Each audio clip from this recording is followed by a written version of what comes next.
Welcome back. दहशतगर्दी के खिलाफ जंग के आगाज के बाद से अमरीका को कौमी और बैनुल-अक़वामी सतह पर मुख्तलिफ कानूनी मसाइल का सामना रहा है। दुनिया के मुख्तलिफ हिस्सों से दहशतगर्दी के शुबे में गिरफ्तार किए गए अफराद की कानूनी हैसियत, उन पर जेनेवा कन्वेंशन का इतलाक और उनमें से कई एक पर आम सिविल अदालतों में मुकदमा चलाने की कार्रवाई, ये तमाम मामलात अमरीका के कानूनी माहिरीन के लिए एक सवालिया निशान रहे हैं। आज के शो की अगली रिपोर्ट में आयशा तंजीम ये जायजा ले रही हैं कि मुख्तलिफ हुकूमतों ने इन मामलात से निपटने के लिए क्या राहें निकाली हैं। 10 साल कबल जब बुश इंतजामिया ने दहशतगर्दी के खिलाफ जंग का आगाज किया तो उनके लिए सबसे बड़ा कानूनी मसला ये था कि उन लोगों से किस तरह निपटा जाए जिनके खिलाफ ऐलान जंग किया गया था, क्योंकि ना तो ये जंग कोई रिवायती जंग थी और ना ही दुश्मन कोई रिवायती दुश्मन था और ना ही इस जंग के लिए सरहदों का कोई तयन था। उस वक्त के अमरीकी वजीर दिफा डोनाल्ड रम्सफेल्ड ने दुश्मन की तशरीह करने की कोशिश यूं की थी।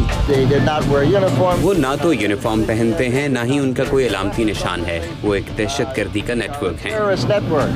हिना शम्सी अमरीका में इंसानी हुकूक की तंजीम अमेरिकन सिविल लिबर्टीज यूनियन में नेशनल सिक्योरिटी प्रोजेक्ट की डायरेक्टर हैं। उनका कहना है कि अमरीकी इंतजामिया अपने दुश्मन को गैर रिवायती और मुख्तलिफ करार देकर अपनी कौमी और बैनुल-अक़वामी कानूनी जिम्मेदारियों से बरीउल ज़िम्मा होना चाहती थी। That was actually one of the first and most significant missteps that the Bush administration. ये बुश इंतजामिया का पहला गलत कदम था, लेकिन ये सबसे अहम था क्योंकि उन्होंने ये साबित करने की कोशिश की थी कि ये लोग किसी भी कानून के दायरे में नहीं आते, जबकि हकीकत ये नहीं। और इसी इब्तदाई गलत कदम का नतीजा बाद में लामहदूद मुद्दत की हिरासतों और तशद्दुद की सूरत में निकला। दूसरी तरफ बुश इंतजामिया का इसरार था कि इसके बगैर अमरीकी जानों का तहफ़्फ़ुज़ मुमकिन नहीं। जिन लोगों को हिरासत में लिया गया है उनमें ऐसे दहशतगर्द शामिल हैं जिन्होंने न सिर्फ हौलनाक कार्रवाइयाँ की हैं बल्कि उन्हें दोहराने की कस्में भी खा रखी हैं। ये अमरीकी हुकूमत का हक है कि वो अपने अवाम की हिफाजत के लिए अरसा जंग के दौरान इन दुश्मन जंगजुओं को ज़ेरे हिरासत रखे। दुश्मन की तशरीह जैसे भी की गई हो, उसे कहीं ना कहीं तो रखना था। बुश इंतजामिया की कोशिश थी कि जगह ऐसी हो जहां तक अमरीकी अदालतों की दस्तरस ना हो, ताकि हब्से बेजा के खिलाफ कानूनी कार्रवाई से बचा जा सके। अमरीकी महकमा कानून के बाज़ वकला का मशवरा था कि चूँकि ग्वांतानामो बे क्यूबा में वाक़े अमरीकी बहरिया का फ्यूलिंग स्टेशन अमरीकी सरजमीन पर नहीं, इसलिए वो अमरीकी अदलिया की पहुँच से बाहर होगा। चुनाचे 2002 में वहाँ एक हिरासती मरकज तामीर किया गया। बाद में ये मरकज गिटमो के नाम से जाना जाने लगा और दुनिया भर में हब्से बेजा और तशद्दुद के इल्जामात और वाक़यात के हवाले से बदनाम हुआ। बुश इंतजामिया का इसरार था कि ज़ेरे हिरासत अफराद पर जनीवा कन्वेंशन के क़वायद ज़वाबित लागू नहीं होते, मगर 2006 में हमदान बमुकाबला रम्सफेल्ड नामी एक केस में अमरीकी सुप्रीम कोर्ट ने फैसला दिया कि ये क़वायद गिटमो के कैदियों पर लागू होते हैं और अमरीकी हुकूमत ने इस फैसले के आगे सरे तस्लीम खम किया।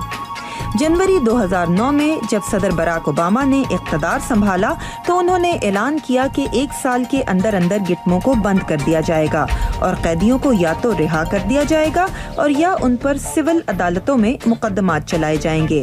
मगर अमरीकी कांग्रेस ने उनका रास्ता रोक दिया और अटॉर्नी जनरल एरिक होल्डर को 11 सितंबर के हमलों के मंसूबा साज खालिद शेख मोहम्मद को सिविल अदालत में पेश करने के फैसले से पीछे हटना पड़ा।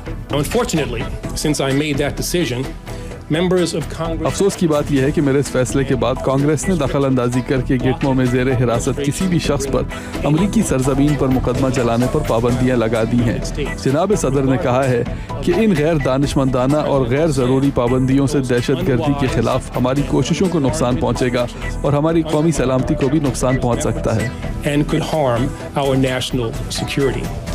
हिना शम्सी जैसे इंसानी हुकूक के वकला का ख्याल है कि फौजी ट्राइब्यूनल बनाने से न सिर्फ अमरीकी कौमी सलामती को नुकसान पहुंचता है बल्कि अमरीकी निज़ाम अदल की साख को भी ज़ख्म पहुंचती है। Part of the debate in America. امریکہ میں جو بحث چل رہی ہے اس میں ہماری طاقت کے سرچشمے یعنی قانون کی حکمرانی، ہمارے نظام قانون اور قانون کی بالادستی کو ہماری کمزوری ثابت کرنے کی کوشش کی جا رہی ہے۔ کچھ لوگ سمجھتے ہیں کہ امریکہ کا سب سے طاقتور ہتھیار یعنی اس کا نظام عدل کمزور ہے اور بعض لوگوں پر مقدمے چلانے کے لیے کافی نہیں ہے۔ یہ بات صریحاً امریکی اقدار کے خلاف ہے۔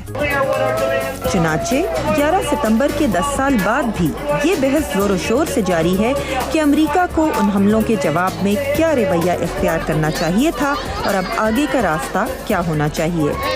عائشہ تنظیم، اردو VOA، واشنگٹن DC۔ امریکہ کے ایک تحقیقی ادارے پبلک ریسرچ انسٹیٹیوٹ نے واشنگٹن کے ایک تھنک ٹینک بروکنگز انسٹیٹیوشن کے ساتھ مل کر یہ جاننے کے لیے امریکہ بھر میں ایک ٹیلی فونک سروے کیا ہے کہ 11 ستمبر 2001 کے دہشت گرد حملوں کے 10 سال بعد امریکی عوام اس ملک میں رہنے والی اقلیتوں کے بارے میں کیا سوچ رکھتے ہیں اور مسلمانوں کے حوالے سے ان کی رائے کیا ہے۔ یہ جاننے کے لیے چلتے ہیں عبدالعزیز خان کے پاس۔ ٹیلی فون کے ذریعے مختلف لوگوں کی مختلف موضوعات پر رائے جاننا کوئی آسان کام نہیں۔ رابرٹ پی جونز اس ریسرچ ٹیم کے سربراہ تھے۔ یہ ایک قومی سطح کا ٹیلی فون سروے ہے جس میں 2450 افراد سے بات ہوئی اور ان میں سے 800 سے زائد سیل فون استعمال کرنے والے تھے۔ ہم نے سیل فون انٹرویو اس وجہ سے کیے تاکہ ہمیں نوجوان امریکیوں اور اقلیتوں کے رائے بھی معلوم ہو۔ اس ٹیلی فون پول سے جو چیز سامنے آئی وہ یہ کہ اجتماعی طور پر امریکی اپنے آپ کو سن 2001 کے مقابلے میں زیادہ محفوظ سمجھتے ہیں، مگر وہ اپنے ملک میں اپنے آپ کو اتنا آزاد نہیں سمجھتے اور سمجھتے ہیں کہ آج دنیا میں امریکہ کی عزت پہلے کے مقابلے میں کم ہو چکی ہے۔ اوپینین پول سے یہ بھی معلوم ہوا کہ 58% امریکی مسلمانوں کے بارے میں مثبت رائے رکھتے ہیں۔ بہت سے تحقیق دانوں کے لیے یہ حیران کن بھی ہے کیونکہ اسی سروے میں 29% افراد یہ بھی اقرار کرتے ہیں کہ انہیں اسلام کے بارے میں کچھ بھی نہیں معلوم۔ اس تحقیق کے ذریعے یہ بھی معلوم کرنے کی کوشش کی گئی کہ اسلام اور مسلمانوں کے لیے منفی اور مثبت رائے رکھنے والے معاشرے کے کون کون سے طبقوں سے تعلق رکھتے ہیں۔ نتیجہ یہ نکلا کہ ڈیموکریٹس میں اسلام کی قبولیت ریپبلکنز کے مقابلے میں خاصی زیادہ دیکھی گئی۔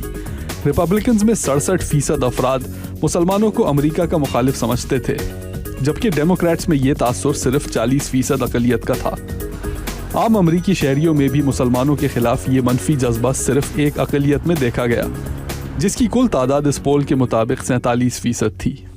پروفیسر مقتدار خان کا تعلق ڈیلویر یونیورسٹی کے اسلامک سٹڈیز کے پروگرام سے ہے۔